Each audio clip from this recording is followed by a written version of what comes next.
Okay, so today we're going to be taking a look at kinematic equations for linear motion being derived using calculus to solve physics problems. So these equations are really useful if you want to be able to predict the motion of an object. And so in typical physics problems, you'll be given x, y, z, whatever condition, and you'll be using that to find the initial or final state of an object or some in-between state. So we'll be using a few different variables. So you have x, which is position, and the units of that are just meters. Then you have v, which is velocity, and the units for that is meters per second. There's a, which is acceleration, and that has units of meters per second squared. And then there will be t for time, which has units of seconds. To actually derive these equations, we want to use the differential forms of velocity and acceleration.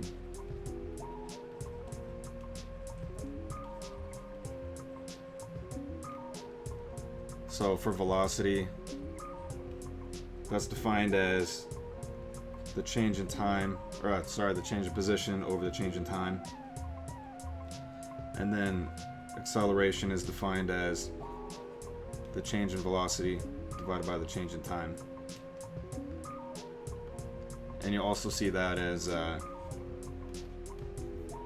d squared x over dt squared. For the first kinematic equation, we're going to start with the differential form of acceleration, dv over dt. So for this, you just want to multiply both sides by dt so that you split your differentials on each side of the equation. And then you're going to integrate each side. So on the left, you're going to do an integral from 0 to t of dt prime. And you can pull the a outside. And you use the prime just because t is in your limits of integration, so you have to have a different variable that you're integrating over. And same thing on the right side. We're going to integrate from the initial velocity to some final velocity of dv prime. So when you solve these integrals, they're very basic ones. You just get a, and then t prime with the limits of 0 to t, and that equals v prime with the limits of v naught to v. So then you just plug in the limits and subtract the two, so you have a times t minus 0 equal to v minus v naught. And this is also known as delta v. It's the change in velocity. So you just have at is equal to v minus v naught. And then we want to solve this for v as a function of time. So just add v naught to both sides, and you'll get v as a function of t is equal to v naught plus a times t. And that'll be your first equation.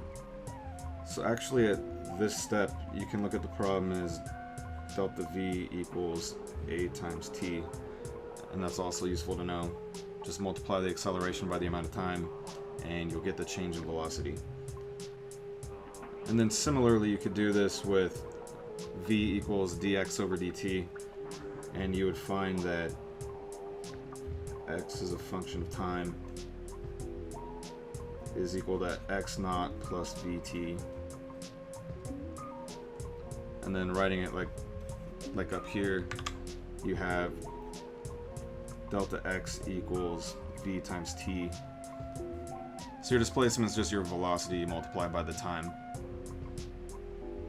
For the second kinematic equation, we're going to do the same thing, but with v equals dx over dt. First, we're going to separate the variables, so multiply both sides by dt. So you get v dt equals dx. And then instead of just doing the integral like normal, we're actually going to substitute in our result from part 1. So what that looks like is you have v naught plus at times dt equals dx. And now we want to integrate from 0 to t v naught plus at. We'll call it t prime, of course. dt prime equals x naught to x of dx prime. And you can split this left term into two integrals. So from 0 to t, you can just pull the v naught out because it's a constant. dt prime plus a times the integral of 0 to t of t prime dt prime. And then this right integral is, of course, just x minus x naught. So for the left, we get v naught times t plus a times 1/2 t, t prime squared, the limits of 0 to t, that equals x minus x naught. So you get v naught t plus 1/2 a times t squared, and that equals x minus x naught. And let's rearrange this for x. Solve for x as a function of t. So just add x naught to both sides, and you get 1/2 a t squared plus v naught t plus x naught.